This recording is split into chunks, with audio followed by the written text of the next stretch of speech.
Na aula de hoje nós vamos estudar interferência ondulatória, que seria a sobreposição de duas ondas de mesma frequência. Dentro desse critério, nós temos dois possíveis casos. O primeiro deles, eu desenhei aqui, será a interferência de duas ondas que estão em concordância de fase. Em vestibular, eles falam também que as duas ondas estão fasadas ou simplesmente eles dizem que estão em fase. Como exemplo, eu coloquei duas ondas de mesma amplitude, eu indiquei A maiúsculo aqui, e A aqui também, dois pulsos que têm velocidades iguais e sentidos opostos. A princípio, a velocidade não vai interferir com o tipo de interferência. Eu coloquei velocidades iguais porque a velocidade só mudaria o ponto de encontro dessas duas ondas. Colocando velocidades iguais, nós podemos dizer que elas vão se encontrar bem aqui no meio, bem na metade dessa distância. Aí fica mais fácil da gente visualizar o seguinte: se esses dois pulsos continuarem se deslocando, aqui no ponto de encontro, eles vão gerar uma interferência, e as amplitudes das duas vão se somar. Então, isso aqui vai dar origem a um pulso maior de amplitude 2A. Portanto, basta você somar as amplitudes, se você tiver esse tipo de interferência. Esse tipo de interferência é chamado de interferência construtiva. Então, vamos lembrar do comecinho. Dois pulsos em concordância de fase, se você tiver amplitude A, no ponto de encontro, eles geram uma interferência construtiva e a amplitude da onda resultante vai ser 2A, a soma das duas amplitudes, ok? O segundo caso seria aquele em que você tem dois pulsos de amplitudes iguais, velocidades opostas, só que elas estão em oposição de fase, ou simplesmente defasadas. Nesse caso, eu coloquei velocidade igual de novo, só para aquela facilidade, para você ter um encontro aqui no meio. Nesse caso aí, quando esses dois pulsos se encontrarem nesse ponto vermelho, eles vão se anular. Então a corda, no caso, vai se apresentar retilínea aqui. Isso aqui é chamado de interferência destrutiva. Então você vai lembrar que a interferência destrutiva ocorre quando você tiver dois pulsos iguais, porém em oposição de fase. Então amplitudes iguais em oposição de fase, a amplitude resultante aqui no ponto de encontro seria zero, seria a subtração das duas amplitudes aí. Um caso bem mais difícil seria o seguinte, vamos supor que você tem duas fontes de onda, uma no ponto A, aqui, a outra no ponto B, são ondas de mesma frequência, elas vão ser geradas as duas em direção ao ponto médio aqui. Eu coloquei aqui no lado que a distância entre os pontos A e B vale 6 metros. O comprimento de onda da onda A e da onda B, eu coloquei 2 metros só para facilitar a minha figura, que vai ser a seguinte ideia. Se você lembrar, lambda equivale a duas barriguinhas. Eu coloquei 2 metros, que aí você percebe facilmente que cada barriga vai ter 1 metro. Então, por exemplo, aqui, essa onda que sai de A, se eu ignorasse o B, de A até B, ela teria quantas barrigas? Como a distância de A até B vale 6 metros, ela teria 6 barriguinhas aí. Então, é só para a gente ter um desenho mais fácil aí. Vamos supor que eu vou começar a desenhar a onda que sai da fonte A. Então, para ter 6 barrigas daqui até aqui, eu teria que fazer caber 3 barriguinhas do ponto A até o ponto médio. Se eu supor que essa onda começa assim, 1, aí vocês vão perdoar o desenho, 2, 3. Chegaria assim, 3 barriguinhas, chegando ao ponto M. Se eu fizer a mesma coisa com B, como eu falei que elas têm o mesmo comprimento de onda, se elas saem em fase, se essa onda que saiu de A saiu por cima, essa que sai de B vai ter que sair por cima também. Então ela teria que ser assim. 1, 2 e 3 barrigas aí. Péssimo isso,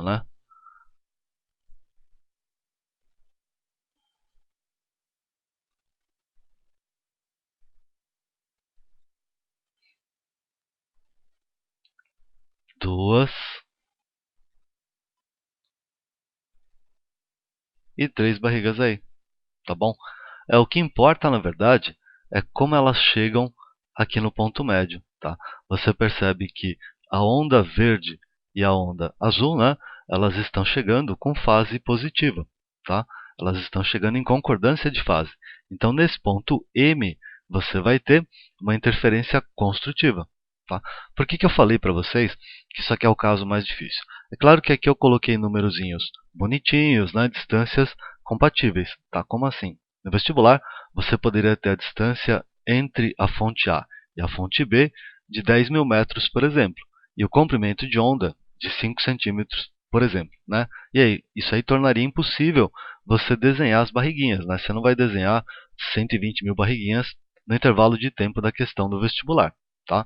Então a ideia é a gente pegar essa figura e tentar generalizar um método para poder saber, né, a única coisa que me interessa é se as ondas vão chegar ambas em fase ou em defasagem, né? Uma por cima e uma por baixo, vamos falar assim. Tá? E na verdade é fácil a gente fazer isso aí.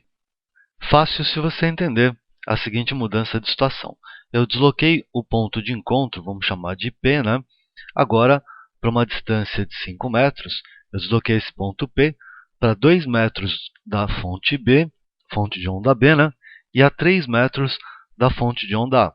E eu vou proceder o resto igual. Tá? Como eu não mudei os comprimentos de onda, né?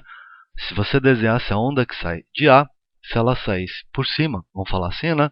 Caberiam 3 barrigas aqui. Lembrar de novo, né? Lambda vale 2 metros, são 2 barrigas, então cada barriga vale 1 metro. Se eu desenhar, então, uma barriga para cima, terei que colocar uma para baixo e mais uma, né? Só caberiam 3 barrigas aí. Vocês já estão percebendo que só interessa essa barriga aqui. Quero saber se as ondas, né, vão chegar em concordância ou em oposição de fase aí. Tá? Então, na sequência, eu vou desenhar a onda B em verde, por exemplo, só que aqui você teria uma mudança. Né? A onda B tem o mesmo comprimento de onda, são 2 metros, né? Então cada barriga vale 1 metro. Só que como o ponto P foi deslocado para 2 metros da fonte B, tá? Nessa distância, né, só caberiam 2 barriguinhas. Se eu desenhar, se ela sair em fase, né, se eu desenhar por cima como eu fiz com A, uma barriga aqui, na hora que eu chegasse no ponto P, ela chegaria com fase negativa. Tá? Então você visualiza o ponto P aqui, né? Uma onda que vem de A chegando com fase positiva e a outra onda que vem de B chegando com fase negativa. Elas estão em oposição de fase, então você vai ter uma interferência destrutiva aí. Tá? Então o que você deve ter percebido na comparação desses dois exemplos, né, é que na verdade o que vai mudar se as duas ondas forem iguais, né, seria o quanto uma anda a mais ou a menos em relação à outra. Porque o que importa para mim é se aqui vai chegar uma barriga oposta à do outro, né? Ou se vai chegar junto, né, com a do outro. Aqui você poderia voltar para o exemplo anterior em cima dessa figura. Né? Se você tivesse 1 metro a mais para essa onda verde andar, ela subiria aqui, chegaria por cima, junto com a onda azul. Né? Então daria uma interferência construtiva. Tá? Então essa diferença de distância, né, que elas percorrem é que vai mudar a interferência de construtiva para destrutiva. Se vocês lembrarem no comecinho da aula, eu disse para vocês que eu ia colocar esses exemplos, né, para tentar generalizar uma regra aí. Né? Por quê? Porque no vestibular nem sempre eu vou conseguir desenhar essas ondas aí. Né? A ideia é a seguinte, você vai pegar, primeiro você vai calcular o quanto uma onda anda a mais que a outra. Tá? Aí tenha um pouquinho de paciência, a gente vai depois aplicar nesse exemplo, aí você vai entender. A diferença de caminho de quanto uma onda anda mais que a outra, nós vamos chamar de ΔX. Aqui eu estou usando a mesma linguagem do livro de vocês. Tá bom? Então, ΔX seria a distância que uma onda anda a mais do que a outra. Tá? Segunda coisa, eu vou calcular metade do lambda. Então, lambda sobre 2 seria uma barriga. Tá? E a última passagem, eu vou dividir um resultado pelo outro. Então, vou dividir o quanto uma onda andou mais que a outra por uma barriga, por lambda sobre 2. O importante é você entender o que eu estou fazendo aqui, né? Eu estou pegando a diferença de distância e dividindo por uma barriga. Eu estou vendo, na verdade, quantas barrigas vão caber nessa distância que uma andou a mais que a outra. Tá?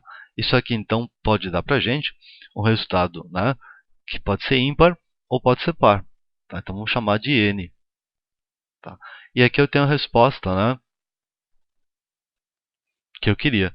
Se o N for um número par, para ondas que saem em fase, né, você vai ter uma interferência construtiva, chamada de IC. Se o N for um número ímpar, você vai ter uma interferência destrutiva aí, chamada de ID. Tá bom? Vamos ver se dá espaço para calcular aqui no cantinho, que aí você calculando, olhando para a figura, talvez tenha uma compreensão melhor disso, né? Então vou aplicar isso aqui no desenho que eu fiz aqui. Tá? Então primeiro eu calcularia quanto que uma onda andou a mais que a outra. Na verdade não importa qual delas que anda mais, tá? Mas no meu caso, por exemplo, a onda azul andou 3 metros. A onda que vem em verde, né, a onda que vem do B, andou 2 metros. Então, ΔX seria 3 menos 2. A distância que uma andou a mais que a outra. Isso dá 1. Tá? Segundo passo, eu calculo metade do comprimento de onda.